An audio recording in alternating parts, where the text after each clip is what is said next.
look at somebody and just looking at them from the outside, you think that they have it all together.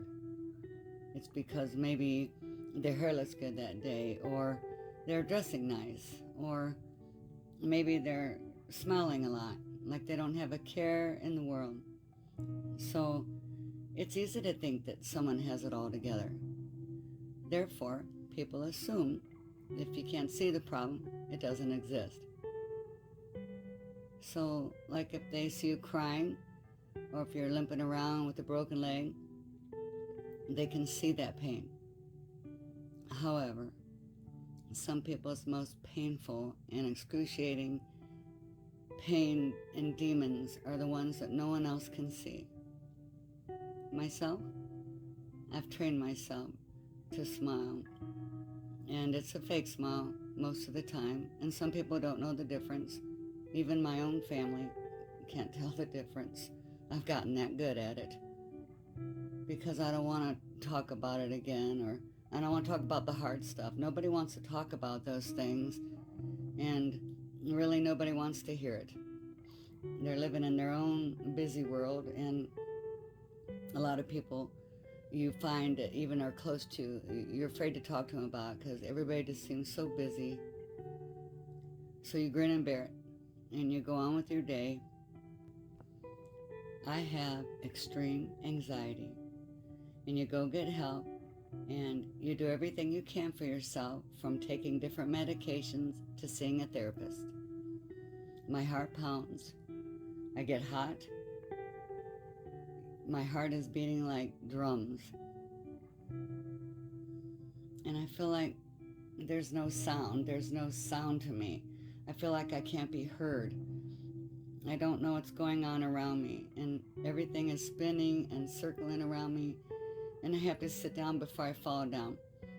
I could stand in my living room and look down the hall, and the walls feel like they're closing in on me, and the bathroom door looks a mile away. I grind my teeth, I bite down all the time. I don't sleep well. I'll wake up at 3 a.m. and then I just sit at the edge of the bed. And it makes me feel like aliens have just swooped down to take me away to do some crazy experiment, because I don't feel like I'm in my own world at that point in time. I feel like I'm not in my own body. And I never used to be like this. And anxiety and depression stems from many things. It could be money problems, too much responsibility, reoccurring incidences, or unresolved incidences, or just something that you can't seem to figure out, or, and it just keeps knocking at you, like poking their finger on your chest. It just keeps knocking and knocking and poking, and anxiety stems from that. Maybe it was a tragedy, or maybe it was just an incident that you just can't seem to overcome. And you don't know how to walk away. It gets to the point where I can't breathe, and I choke on my own breath. And sometimes at night, I sit up because I'm gasping for air, and I feel like I have to train myself to breathe again. I'm overwhelmed with sadness, and you feel helpless. And when I cry, I don't like to tell people about it, but if somebody catches me, they say, "Come here, give me a hug," and I cringe. I don't want anybody to give me a hug. I have personal space issues, and it's terrible. I just cringe and cringe and cringe from the inside out, and then actually avoid eye contact, and I try not to, and I do hear what someone's telling me, but I just hear my own voice inside my head. It seems louder. It says, I'm nervous, and it's hard to deal with it, and I can't shake the feeling. I feel like I'm drowning, and then all the other fears kick in, of drowning and choking, and I wake up in the morning and I just think it's going to be okay, but within the hour, it's not okay. And you have to face the whole day ahead of you. And all you can do is just keep yourself busy and hope it gets better. And that's what I found helps me. Just keep busy, keep busy, keep busy until I drop. The day is long and forever, but yet my hands and my talking and my feet, they just seem to go fast, forever and ever, and like it lasts forever. And I can't get caught up to the day, or the day can't get caught up to me. I can't diagnose the problem. I can't find the problem. And in reality, there might not even be one. There's no rhyme or reason. It's a feeling. It's just a feeling that people get. And your skin crawls and it creeps upon you. And you feel like you're just going to explode. Some days are better than others. And some are worse. But I keep telling myself, they're just days. It's just another day. And I gotta learn to relax. And it's gonna be okay. And that's why I try to keep some comedy in your life, because it helps you get through the day. But when I do relax, something seems to trigger it again within the hour. And the creepy crawling feeling starts again. And you start sweating below your hairline and above your eyebrows. And you just feel like shit, to be honest with you. Every day is a new day. And every morning that I wake up, I thank God for the day, and I thank God for just waking me up to see another day. No matter how shitty it might be, I'm still here, I'm still alive. I want to face the day. Let me get through it. I'll face my problems. I'll figure it out. But it's just another day. But yet, right after I say that sentence, I tell myself, is this the beginning of the end? Is this the day I'm going to die? Is something bad going to happen today? And I can't shake the feeling. I can't get back on track. It's so hard. People that have been diagnosed with anxiety and depression, it's just so hard. It's unexplainable. You never felt so alone. Is this just another day where I'm going to wake up and I can't shake my fears? Afraid to leave the house? You wouldn't believe how many days one can spend in their home because you're afraid to walk out that door. You don't want to see anyone. You don't want to talk to anyone. You make excuses 24/7 on why you can't go to the store, or why you can't go with somebody to ride somewhere, or why you don't want to go out to eat. It's one excuse after the other, because you know once you step foot outside the house, you're going into a different world of stress, and responsibility, and too many things to face the day. And you tell yourself to help yourself, but you can't kick it. I can't wrap my head around it. I feel hot, I feel cold, and I feel hopeless. And then I start shaking. And then I tell everybody I drink too much coffee because there's no other way to explain it. Because I just don't want to start getting into the story because nobody wants to hear it. And I'm sharing this with you, and I just wanted to tell everybody that I know I'm not alone in this. There are millions and millions of people that feel the way I do. So many people that are normal, just like me, that have this problem. So I want to say, share your story, go get help, and every morning when you wake up, just convince yourself it's going to be a better day. So if you're dealing with too much, seek the help that you feel that you need, whether it's medication or meditation. And remember what I said before, keep the comedy in your life, because it makes you smile more. And if you smile more, you feel better and you become happier. Sometimes just by telling your story and you tell somebody else, it's a great help. It helps you and also helps others because they know that they're not alone. I myself went and sought help over a problem that just won't go away. I can't seem to overcome it on my own. And it was a tough, hard day when my therapist told me after 8 months that he couldn't help me anymore, that there was nothing more that he could do for me. And that took my anxiety level right there to another level that there isn't even a number to put on it. It took me to a whole nother level of what is wrong with me. I have to learn to deal with it.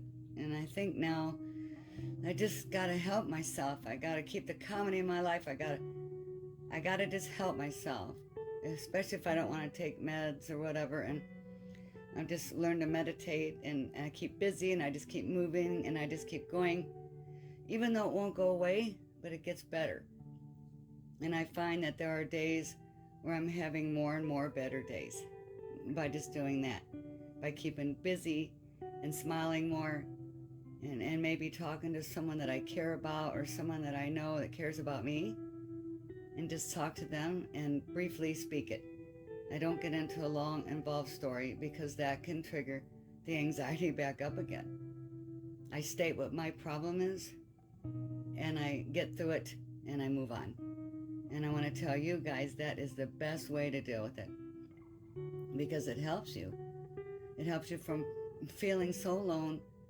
So face it head on and keep busy, smile more, take your mind somewhere else, and listen to some sleep stories to help you relax, and take some deep breaths.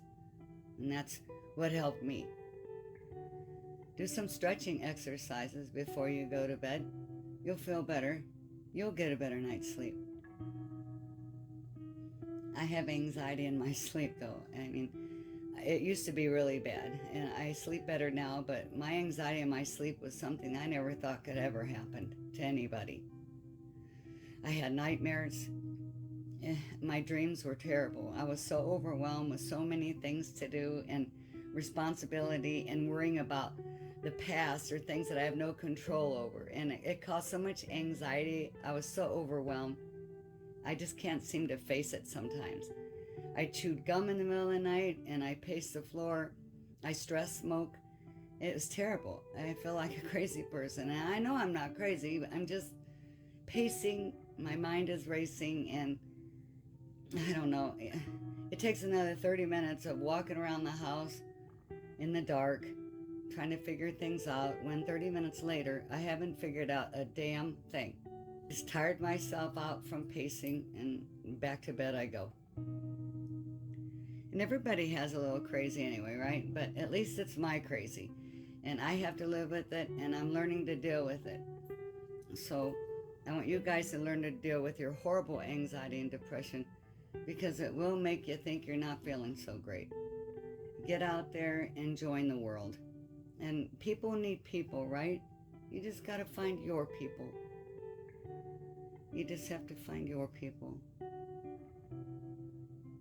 It helps me. It does make me feel better when I know that millions and millions of other people feel the way I do and have these anxiety attacks. Because when they come on hard and strong. And sometimes they last a long time. And sometimes how I get through that, I tell myself, I won't feel like this tomorrow, this time, or I won't feel like this 2 days from now. Something good will happen and things will change. So that's what you have to tell yourself. You got to look forward to something. Okay, so to also set the record straight, you know, it's not craziness. I don't want anybody out there thinking that us people out here with anxiety thinking that we're crazy. It's not like I'm seeing things that don't exist and stuff like that, but people that have anxiety, it's just different. I don't want to take meds the rest of my life, and I try to figure things out. And like I said, after the therapist deal, I actually just got involved in these, like a good night's sleep, these sleep stories. And I found out that when I got a good night's sleep, things were different. I started moving in a road of good direction. I drink more water, I eat better. I don't eat right before I go to bed though, but that's just me. And just those few things right there, and smile more and keep comedy in your life, and drink that water, and maybe stretch and take a few deep breaths. It's amazing how that can overpower medication. So that's why I did start the sleep stories and everything, because lately I've been feeling pretty good. I've been a little bit happier. I'm still keeping myself overly busy, but you know, it just seems like I run out of time sometimes. You know, there's not enough hours in the day, but I feel that that's everybody, you know. But like I said, getting a good night's sleep, it makes a world of difference. I just wanted to say that. I want to throw that out there. So anybody that does have severe stress, anxiety, or depression, listening to sleep stories really helps. And calming music, just even 5 minutes before you go to bed, taking a few deep breaths and drinking a bottle of water. You're going to feel so much better when you wake up. And I want you to know that I'm going to talk about some of these things that happened to me that made me this way and that caused all this anxiety. And I'm going to talk about that stuff, and I'm going to tell you what happened. I won't leave you hanging, but I'm not quite ready yet. I need to get myself in a better place and listening to some more sleep stories myself and get in a better place, and I'll share that with you. So maybe it'll help you too. Maybe you're going through something similar. But I need to feel better so I can at least breathe while I'm telling you the stories. That's that. So I just wanted you guys to know that. And then I was going to tell you something really quick. I just finished this video, and I was playing it back, trying to edit it. And I found that the editing, it was getting hard for me to edit. So I hope this video is going to be okay, because I don't think I can finish this editing. Just playing it back and listening to me talk about things like that, it took my breath away. It's taking my breath away listening to it. It's making me not feel so good. Just talking about it, it's causing me, it's a trigger. And I can't even swallow. And I can't keep editing this video. And I wanted you guys to know that. That's how serious anxiety can be. And if you guys out there have anxiety, please take care of yourself. Get a good night's sleep. And sometimes, like I said, talking about it helps. But don't keep talking about it like I did in this video, because it takes your breath away. So I wish you well. And thank you for listening to my story. And remember, everybody, be kind, because everyone out there is going through something that you are unaware of. So please be kind. Until next time.